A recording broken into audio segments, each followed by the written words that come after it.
Bonsoir, chers internautes de Leral.net et bienvenue dans le bureau du secrétaire général national du Parti démocratique sénégalais, son Excellence Abdoulaye Wade. Nous avons le plaisir d'avoir comme invité dans cette émission de réponse politique sur Leral TV Mayoro Faye. Mayoro Faye qui est membre du comité directeur du Parti démocratique sénégalais. Il est aussi responsable politique à Saint-Louis, mais il porte aussi la casquette de chargé de communication du Parti Jaune-Bleu. Bonsoir, M. Faye. Bonsoir, Massène. Je vous dis, rien qu'à Saint-Louis, à Gendar, de 1998 à 2018, il y a 221 pêcheurs qui ont été tués en Mauritanie. Et il y a des milliers et des milliers de blessés. Des centaines et des centaines de pirogues qui ont été arraisonnées. Au début de notre entretien, la position et les consignes du parti. Le Parti démocratique sénégalais ne peut pas nous demander, nous, d'aller à Saint-Louis, manifester devant Macky Sall et Macron notre colère et notre dégoût, et en même temps dire à Ahmed Fall Braya, allez prendre la présidence du comité d'accueil et accueillir. Ça ne peut pas entrer dans la tête même d'un fou. Hein? Et les Sénégalais sont dotés de raison quand même. C'est une incongruité politique que notre frère a voulu nous imposer. Parlons d'autre chose.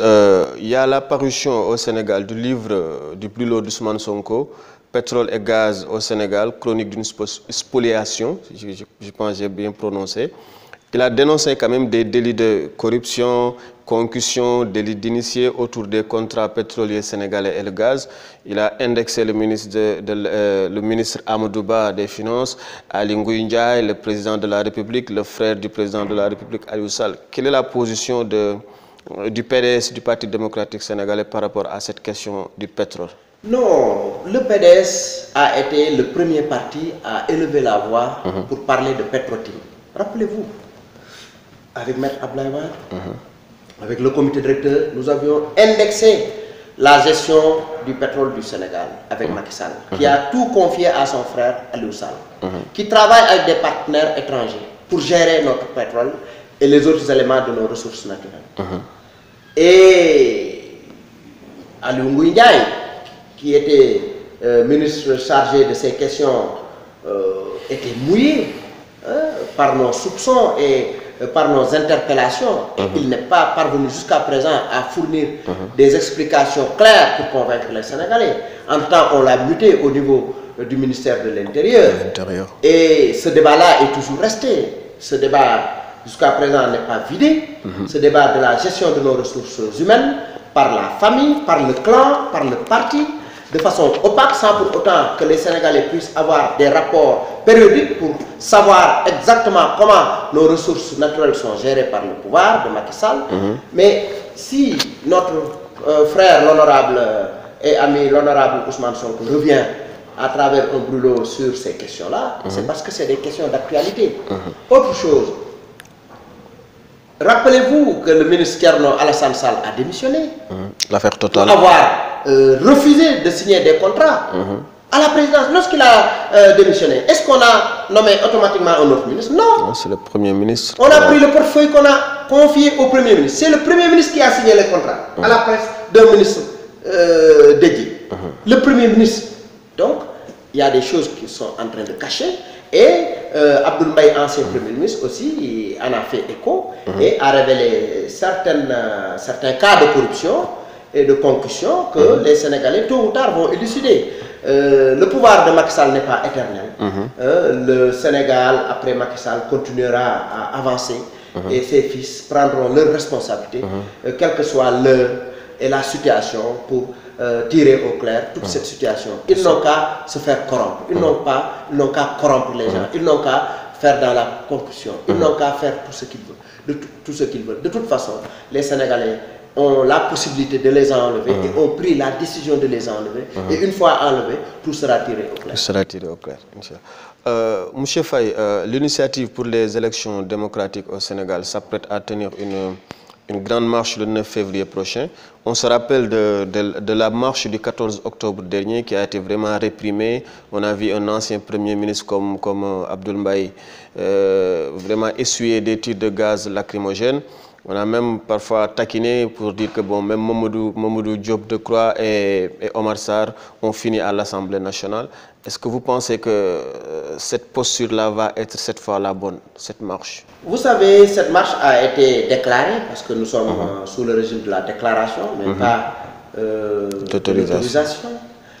Ça a été une modification du président Abdoulaye Wade, une modification de la Constitution pour attribuer aux Sénégalais et aux Sénégalaises plus de liberté. Plus de liberté. Et nous nous sommes acquittés de ce devoir citoyen au niveau de la préfecture de Dakar.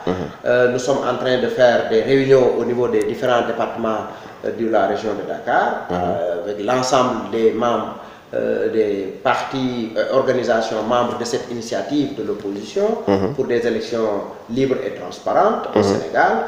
Et nous pensons que l'État, pour cette fois-ci, permettra à son opposition enfin de s'exprimer librement parce qu'ils ont l'habitude d'utiliser la brutalité, la violence contre l'opposition.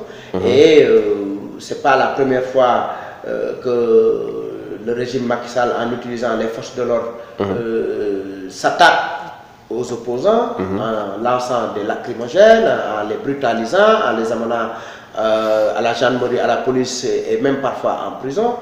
Nous avions été habitués par Macky Sall de ces situations extrêmes, d'autoritarisme, de dictature qui a fini par montrer aux Sénégalais et aux Sénégalaises que le Macky Sall qu'ils avaient élu est totalement différent du Macky Sall de 2017 et de 2018.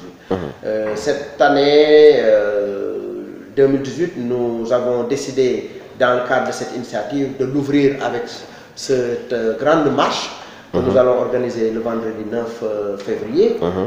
Et que cette fois-ci, nous avons décidé d'y convier l'ensemble des Sénégalais et des Sénégalaises qui portent le même combat que nous à cette marche pacifique pour montrer à l'État que c'est fini et qu'ils sont en train d'aborder la dernière ligne droite pour céder le pouvoir à une alternative qui prendrait correctement en charge les préoccupations des Sénégalais et des Sénégalaises.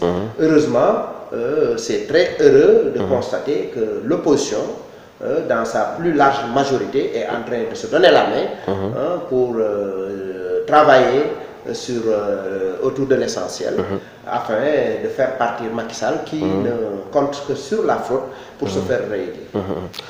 Parlons maintenant de Karim Wade. Récemment, il y a eu une guerre de communiqués quand même par presse interposée. Les avocats de l'État, les avocats de Karim Wade.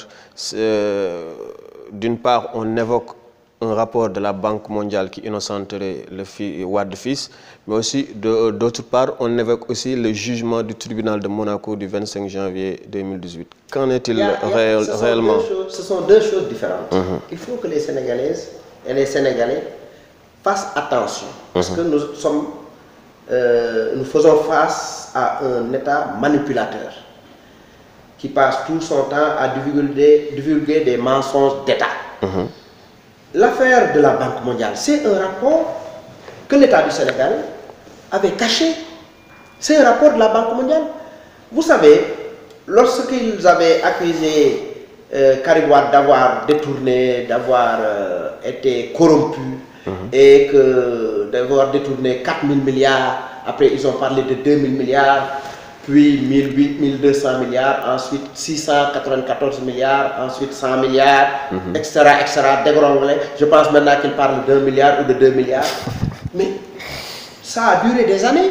Et les Sénégalais, quand même, étaient ébahis en disant « Ah bon, Karim Wade a pris 4 000 milliards. Ça, c'est une catastrophe. Il doit payer. » Parce que les gens étaient en train de leur dire, l'État du Sénégal, oui, ça peut construire des hôpitaux, des autoroutes, des écoles. Oui, mais ce n'est pas vrai. Ils ont construit leur communication sur du mensonge. Maintenant, ce qui s'est passé, c'est que l'État du Sénégal a saisi la Banque mondiale pour que la Banque mondiale l'aide à retrouver à travers le monde des biens appartenant à Karim Wade. Ça, nous, on n'était pas au courant. Karim Wade n'était pas au courant. Ses avocats n'étaient pas au courant. Ça, c'est une initiative personnelle de l'État du Sénégal avec à sa tête Macky Sall. Lorsque la Banque mondiale a fini son rapport, a fini ses investigations, en allant au Liban, en Belgique, en France, aux États-Unis, un peu partout à travers le monde. La Banque mondiale, qui est une institution quand même sérieuse, qui est le principal bailleur du Sénégal, a fait un rapport. Mais, ma foi, vous ne pouvez pas me dire que ce rapport de la Banque mondiale n'est pas un rapport sérieux. La Banque mondiale, à travers son programme STAR, qui lutte contre la corruption, a conclu que Karim Wade n'a pas été corrompu. Karim Wade n'a pas détourné.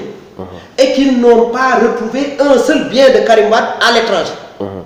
Mais lorsqu'ils ont reçu le rapport, ils l'ont caché. C'était depuis 2013 qu'ils ont saisi la Banque mondiale. Ils l'ont caché. La décence républicaine aurait voulu que l'État publie ça. Et imaginez-vous que le rapport-là était tombé entre nos mains et que ce rapport-là a été versé dans le dossier de Karim Wade. À la créée. Voilà. Mais l'État a fait exprès de cacher le rapport et c'est après qu'un journal de la place a fait écho de ce rapport que l'État du Sénégal a commencé à communiquer par rapport à ce rapport-là de la Banque mondiale qui innocente Karim Wade. Maintenant, nous, on leur a dit dans notre communiqué réponse, mais écoutez, État du Sénégal, nous, on n'a pas saisi la Banque mondiale. 1. 2. La Banque mondiale, son rapport, il ne nous l'a pas envoyé. 3. C'est vous qui avez reçu le rapport de la Banque mondiale et que vous ne l'avez pas partagé, vous l'avez caché. Troisième élément, ils ont essayé de corriger lorsque les Sénégalais se sont rendus compte que le rapport de la Banque mondiale a été publié par la presse nationale. Ils ont essayé de se défendre, mais on ne peut pas se défendre dans ces situations. Là où c'est l'État qui a pris toutes les initiatives du début à la fin, qui a fait une requête, qui a saisi la Banque mondiale, qui a reçu le rapport de la Banque mondiale, qui a été défavorable à l'État et favorable à Karim Wade. Si le rapport est publié, l'État n'est plus à l'aise. C'est pourquoi ils ont fait dans la manipulation et dans le mensonge d'État. C'est pourquoi nous avons parlé de mensonge d'État. Maintenant, en ce qui concerne, n'oubliez pas aussi qu'il y a eu l'arrêt de la Cour de justice de la CEDEAO, qui avait dit que Karim Wade ne devrait pas aller à la CREI, il relèverait de la Haute Cour de justice, et que la présomption d'innocence n'a pas été respectée. L'État du Sénégal, à chaque fois qu'on sort du territoire national, il perd. Parce que les textes et les lois dépassés, exceptionnels qu'il utilise pour casser de l'opposant sont des textes qui ne peuvent pas prospérer en dehors du Sénégal. Jusqu'à présent, l'arrêt de la CREI n'est pas admissible en France. Ils ne parviennent pas à faire appliquer cet arrêt-là au niveau de la France parce que ce n'est pas reconnu par la France. Donc sur le plan supranational, ça ne vaut rien. On parle de 8 milliards.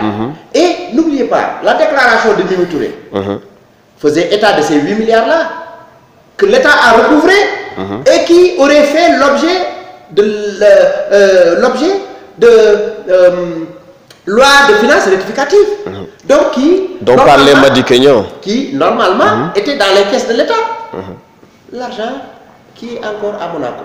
Comment cet argent-là, mais les Sénégalais qui nous disent comment l'argent que l'État n'a pas encore récupéré à Monaco pourrait faire l'objet de loi de finances rectificative à l'Assemblée nationale ici au Sénégal. Comment cet argent-là peut aller au trésor public? Donc c'est faux, c'est un mensonge. Maintenant, l'autre élément c'est quoi? Ils parlent de 8 milliards. Ce n'est pas 8 milliards concernant Karim Wade. Ils ont accumulé les biens d'autres personnes, d'autres Sénégalais, pour l'attribuer à Karim Wade. Mais en ce qui concerne Karim Wade, dans ses comptes, il n'y a que 1,2 milliard. Et 1,2 milliard dont on connaît l'origine, parce qu'il y a la traçabilité en matière de banque. C'est un don que le président Abdoulaye Wade avait reçu d'un souverain arabe et qu'il avait déposé dans le compte de Karim Wade. Et ce compte-là, on a remarqué que depuis plus de 10 ans, n'a connu aucune opération, aucun mouvement. Donc, voilà la situation. Alors qu'il nous parle déjà de 8 milliards qui ont fait l'objet de lois de finances rectificatives et qui sont dans les comptes, dans le trésor. Voyez-vous que c'est ça qu'on appelle un mensonge d'État. L'autre élément, c'est quoi? Ils avaient demandé au tribunal de Monaco de leur verser l'argent, de leur envoyer l'argent. Mais le tribunal leur a dit, vous avez déjà un contentieux avec Karim Wade au niveau de Monaco. Le tribunal est en train de trancher et ce n'est pas encore fini. Donc on ne peut pas, dans ces conditions, vous envoyer l'argent de Karim Wade. Et il y a autre chose. Ils sont à peu près sûrs qu'ils vont perdre le procès. Parce que, véritablement, la Banque mondiale, le groupe de travail des Nations Unies, la Cour de justice de la CEDEAO, et partout ailleurs, au niveau des institutions internationales, l'État du Sénégal a perdu face à Karim Wade. Mais ça, c'est des lois supranationales. Qui, aujourd'hui, l'État est même en train de créer d'autres buzz un peu partout pour faire oublier ce dossier de Monaco et ce dossier de la Banque mondiale, dont le rapport a déjà largement innocenté Karim Wade. Karim Wade innocent, parlons de la perspective de sa carrière politique. Le PDS brandit comme candidat en 2019 Karim Wade, mais d'aucuns pensent que c'est juste une chimère. Karim Wade, on ne l'a pas encore vu depuis sa grâce présidentielle. Il est à Doha, on ne le voit pas, il parle par WhatsApp. Qu'est-ce qui peut vraiment garantir aux Sénégalais, à l'opinion que Karim Wade vraiment sera le candidat du PDS à la présidentielle de 2019? Je parle solennellement. Et je rappelle d'abord que Karim Wade a été désigné candidat par un congrès régulièrement tenu par le Parti démocratique sénégalais. Il s'y ajoute qu'aujourd'hui, au-delà du Parti démocratique sénégalais, des Sénégalais et des Sénégalaises qui vivent au Sénégal et à l'étranger, au niveau de la diaspora, portent cette candidature. Aujourd'hui, des milliers de mouvements de soutien au Sénégal et à travers le monde portent cette candidature. Parce que c'est une candidature d'espoir. Personne ne peut aujourd'hui tenter d'invalider cette candidature. Elle est légale, elle est légitime. Et politiquement, elle est portée par la force vive la plus représentative au Sénégal, c'est-à-dire le PDS, ses alliés et les mouvements de soutien. Mais où est le problème? Karim Wade a été exilé dans les conditions, nous n'avons pas besoin d'y revenir, que nous savons tous. Mais il se prépare. Le parti est en train de se préparer également. Mais pourquoi il ne dit rien? D'entamer une tournée nationale. On est en train d'entamer l'opération de vente des cartes. Les structures sont en train d'être remobilisées et d'être restructurées. C'est pour préparer sa venue, c'est pour préparer le retour. Alors pourquoi ce silence, tout ce silence radio? Pourquoi il ne parle pas, Karim Wade? Pourquoi il ne parle pas avec les Sénégalais? Il n'a pas besoin encore de parler. Mais il y a parle à qui? Il nous parle, nous. Il parle aux responsables du parti, il parle à la direction du parti. Il y a l'opinion nationale, il y a ceux qui l'aiment, ceux qui sont dans le PDS, qui voudraient savoir quelque chose, pas les militants en tant que tels, les militants du comité directeur, mais dans le Sénégalais lambda qui supporte le PDS a besoin quand même d'un certain réconfort moral pour qu'il parle au moins. Voilà. Votre préoccupation. Voilà. Mais Karim Wade, même s'il était au Sénégal, il ne pourrait pas parler avec tous les Sénégalais. Il pourrait peut-être, comme il le fait maintenant, envoyer des messages qui réconfortent, que ce soit WhatsApp, téléphone, photo, etc. Ça importe peu. L'essentiel, c'est son engagement. Est-ce qu'il est prêt pour être notre candidat? Oui. Est-ce qu'il est prêt pour revenir? Oui. Est-ce qu'il est prêt pour affronter Macky Sall? Oui. Est-ce que nous, en tant qu'appareil politique, on est prêt à l'accompagner? Oui. Est-ce que les Sénégalais l'attendent et sont prêts à l'accompagner?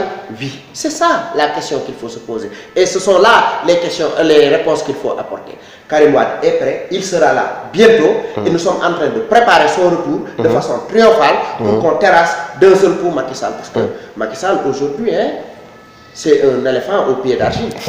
Ah oui, c'est un éléphant au pied d'argile. Et nous savons que nous avons le meilleur candidat, attendu par le Sénégal, de par l'espoir qu'il porte. Et que véritablement, sa venue au Sénégal va changer beaucoup de choses. Et ce sera simplement une question de date et d'organisation pour lui permettre de... Même si beaucoup de dates ont été déjà avancées. Possible. Donc c'est pour rassurer les Sénégalais, rassurer les militants, rassurer les karimistes, rassurer les sympathisants. Karim Wade arrive bientôt. Justement, certains de vos détracteurs disent que le PDS a un problème de leadership. C'est pourquoi il s'arc-boute vraiment sur Karim Wade. Mais actuellement, par rapport à l'organigramme, les personnalités du PDS, quel est vraiment l'organigramme? Il y a le secrétaire général national Abdoulaye Wade. D'aucuns évoquent une rivalité latente entre Madi Kenya et Omar Sarr. Qu'en est-il réellement? Il n'y a pas de rivalité. Madi Kenya, c'est mon grand frère. Omar Sarr, c'est mon grand frère. Il n'y a pas de rivalité. C'est des amis. De vrais amis, je dis bien. Et j'ai honte de mentir devant la télé. Aujourd'hui, notre organigramme est très clair. Nous sommes le seul parti qui dispose d'un secrétaire général national connu, M. Abdoulaye Wade, d'un secrétaire général national adjoint, coordonnateur général, Omar Sarr, connu, d'un candidat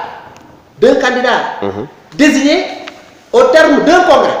Nous sommes les seuls partis. Le seul qui a déjà désigné son candidat, connu, Karim Wade, qui se prépare à remplir correctement cette mission confiée à lui. Et un président de groupe parlementaire désigné par le président Abdoulaye Wade, notamment Madi Kenya, qui remplit correctement sa mission au niveau de l'Assemblée nationale avec l'ensemble des membres du groupe, parmi lesquels le président Pape Diop, le président Diop de Croix, le président Mohamed Lamine Diallo et les autres. Donc, on n'a pas de problème. Ne nous créez pas des problèmes que nous n'avons pas. Nous avons une vision claire. Nous savons exactement où nous voulons aller. On n'a pas de problème à ce niveau. Ne nous créez pas des problèmes que nous n'avons pas. Vous n'avez pas de plan B. Du PDS, on n'a pas de plan B. Mais ça, même le frère Madi Kenya l'a dit. Il dit, je ne suis pas le numéro 2, je ne suis pas le plan B. Qu'est-ce que vous voulez de plus? Mais ne faites pas dire à quelqu'un ce qu'il n'a pas dit. Madi Kenya est un militant, un responsable de premier plan de notre parti, qui a la confiance du président Abdoulaye Wade, la confiance du secrétaire général national adjoint Omar Sarr, avec qui il a même une complicité, qui a la confiance du candidat, qui travaille pour le candidat, qui s'investit sur le terrain de façon variée et multiple, pour que le PDS puisse triompher, pour que le candidat puisse triompher, pour que Abdoulaye Wade puisse réaliser ce rêve des Sénégalais, c'est-à-dire remettre le Sénégal sur les rails. Quelle est la position officielle du PDS par rapport au dialogue national déjà enclenché par Macky Sall? Notre position n'a pas. Certains disent que après la tuerie de Bofa, il paraît que le PDS avait déclaré que désormais il serait prêt à discuter de toutes les questions avec le président de la République. Il y a le frère Babacar Gaye, qui est porte-parole de notre parti, qui avait fait une sortie. Mais malheureusement, le pouvoir a voulu, c'était sur RFI d'ailleurs, mais certains, excusez-moi, je vais tirer un peu non, allez-y, sur vous, allez-y, on encaisse. Vous êtes des professionnels, vraiment, les journalistes sénégalais sont des professionnels, et pour la grande majorité, c'est des gens dignes à qui on doit rendre hommage. Mais malheureusement, il y en a toujours des brebis galeuses qui acceptent de jouer le jeu du pouvoir et qui font dans la manipulation. Ils ont voulu déformer sa déclaration. Il disait ceci: cette théorie de Bofa devait amener, c'est un élément parmi tant d'autres qui devait amener Macky Sall à installer un dialogue sincère. Un dialogue sincère qui parlerait, évoquerait des questions au-delà du processus électoral, des questions d'intérêt national. Mais c'est ça le rôle de l'opposition. Appeler le pouvoir à dialoguer sur les questions d'intérêt national. Mais parmi les questions d'intérêt national, il y a l'éducation, on a notre mot à dire. Il y a la pêche, on a notre mot à dire. Il y a également le processus électoral. Il y a la gestion de la démocratie sénégalaise. Il y a la gestion des libertés. Mais ça n'appartient pas exclusivement au pouvoir. Nous avons notre mot à dire parce que le jeu démocratique doit être clair. C'est par rapport à cette orientation que notre frère Babacar Gaye, porte-parole de notre parti, a voulu orienter Macky Sall. Mais malheureusement, tout ce qu'ils veulent, c'est faire de la manipulation, faire dire aux gens ce qu'ils n'ont pas dit. Mais Babacar Gaye connaît mieux que quiconque les positions du parti par rapport à cette question et à chaque fois que de besoin réitère les positions du parti en tant que porte-parole. Absolument. Parlons maintenant du procès Khalifa Sall et compagnie. On en est aux exceptions de nullité, mais aujourd'hui dans son comment on dit, Dans sa déclaration préliminaire, je le cite, Khalifa Sall dit « Je n'ai jamais pris, je suis ici au tribunal parce que j'ai dit non à une offre politique en juin et septembre 2012 ».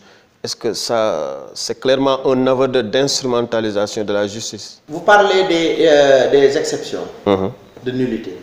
Oui, ça me rappelle le procès Karim Wade. Ah bon? C'est vite dégagé par le tribunal. Je vous dis, un pan important de notre justice est géré et manipulé par l'exécutif. Nous avons des magistrats excellents, très intègres, qui connaissent bien le travail. Mais n'oubliez pas que même 5 parmi 1000 peuvent faire et créer des balafres au visage de la justice. Malheureusement, l'État Macky Sall a tellement manipulé la justice que finalement, avant même le procès de Khalifa Sall, tous les Sénégalais, ou bien la majeure partie des Sénégalais, disaient déjà qu'ils seraient condamnés. Parce qu'on n'a plus confiance à la justice. La preuve, il commence à balayer d'un revers de main toutes les exceptions de nullité. Mais c'est parce qu'ils veulent accélérer la cadence pour pouvoir nous condamner. Il a raison, Khalifa Sall, parce que c'est un prisonnier politique, c'est un dossier politique, c'est un jugement politique. Parce qu'il a osé, devant Tanordien qui gère le Parti socialiste, dire que moi je ne fonctionne pas comme ça, je ne suis pas au PS pour devenir un mouvement de soutien à Macky Sall. Je veux que le PDS ait son candidat, le PS ait son candidat, et que Macky Sall, qui est notre allié, lui aussi essaie d'être réélu. Mais le PS, le premier parti au Sénégal, créé par Léopold Sédar Senghor, ne peut pas ne pas avoir un candidat en 2019. Mais s'il était d'accord avec Macky Sall, aujourd'hui, il serait encore à la mairie de Dakar en train de gérer. D'ailleurs, le ministre d'État Mbaye Ndiaye nous l'a dit, Moustapha Cissé Lo nous l'a dit, parce que, oui, un maire de la capitale, Dakar, ne peut pas s'opposer au président de la République. C'est faux. Mais lorsque, en 2009, on a élu Khalifa Sall, maire de Dakar, c'est le président Abdoulaye Wade qui était là. Il a fait 3 ans avec vous. Il l'a dit, il regrette Abdoulaye Wade parce qu'au moins Abdoulaye Wade mettait en avant les intérêts nationaux. Et que Abdoulaye Wade, à chaque fois que Khalifa Sall, un opposant, avait besoin de son ordre, il l'a aidé. Mais ces gens-là, ce ne sont pas des républicains. Non, c'est des dictateurs. Soit tu es avec nous, soit tu es couvert, tu n'es pas avec nous, on te met la pression. On met sur toi la force publique et voilà, on te liquide parce que tu es un adversaire politique.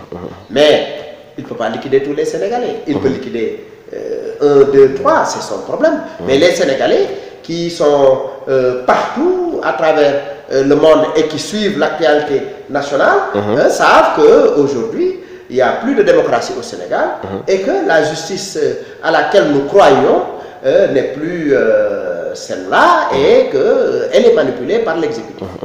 Le cas échéant, Khalifa Sall en prison, il y a Bamba Fall qui évoquait la possible représentation d'Idrissa Seck à la présidentielle 2019. Donc il y aura Karim Wade, il y aura peut-être qu'on évoque la 3e voie, Ousmane Sonko et les autres. Il y aura toujours le PDS avec Karim Wade, même s'il n'y a pas encore de plan B. Quelle perspective faites-vous? Non, il n'y aura pas de plan B. D'accord, d'accord. Donc, quelle perspective faites-vous vraiment de cette élection qui vient en courant? L'élection présidentielle n'a pas la même nature des élections législatives.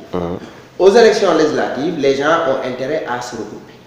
Alors que pour ces élections présidentielles, un seul candidat, c'est pas bon. C'est pas bon. Il faut avoir au moins, il y a un minimum de candidats qu'il faut avoir. La candidature plurielle. Idrissa Seck doit être candidat, Sonko doit être candidat, Karim Wade doit être candidat, Khalifa Sall doit être candidat, d'autres et d'autres encore doivent être candidats. Je ne sais pas si Macky Sall sera candidat, je ne suis pas sûr. Il se pourrait aussi qu'il ne soit pas candidat, ne soyez pas surpris. Il peut faire comme François Hollande. Attendre mi-2018 pour dire Sénégalais, Sénégalaises, je ne me représenterai pas en 2019. Et les Sénégalais vont applaudir parce qu'il va simplement écourter la souffrance des Sénégalais. Je ne suis pas encore sûr que Macky Sall sera candidat en 2019. Maintenant, toutes ces candidatures feront que Macky Sall ne pourrait pas, s'il se présente, au cas exceptionnel qu'il se présente, qu'il ne puisse pas passer dès le premier tour.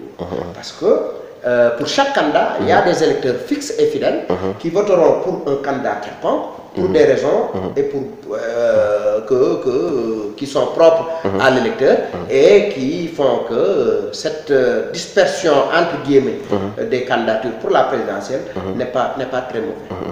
Dernière question, vous évoquiez tantôt un possible boycott de l'élection si vraiment l'élection présidentielle s'est déroulée dans les mêmes conditions. On n'a jamais parlé de boycott. Donc nous avions dit que nous ne participerions plus à des élections dans ces conditions. Dans ces conditions. Et si les conditions se maintenaient? Les conditions ne peuvent pas se maintenir parce que nous travaillerons, nous nous battrons pour que les conditions changent. Voilà. Quel est votre message par rapport à Macky Sall? Qu'il se prépare à faire ses valises, parce qu'apparemment il en a beaucoup, qu'il se prépare à faire ses rapports, qu'il prépare d'abord les dossiers de sa passation de service, et parce que véritablement en 2019, s'il aura l'audace de se représenter devant les Sénégalais pour demander leur suffrage, il sera battu à plate couture par notre candidat Karim Wade, dont le retour est attendu par la majeure partie des Sénégalais et des Sénégalaises, parce que Karim Wade porte une candidature de l'espoir, et c'est à travers cette candidature que les Sénégalais pensent relever les défis du développement et de l'émergence et remettre notre pays sur les rampes de l'émergence. C'est le mot de la fin, c'était Réponse politique sur Leral TV et nous recevions M. Mayoro Faye qui, rappelons-le, est membre du comité directeur du Parti démocratique sénégalais, responsable aussi politique à Saint-Louis et aussi chargé de la communication du parti jaune-bleu, comme on dit. Leral.net vous remercie, M. Faye. Merci, M. Diop. Ça a été un plaisir.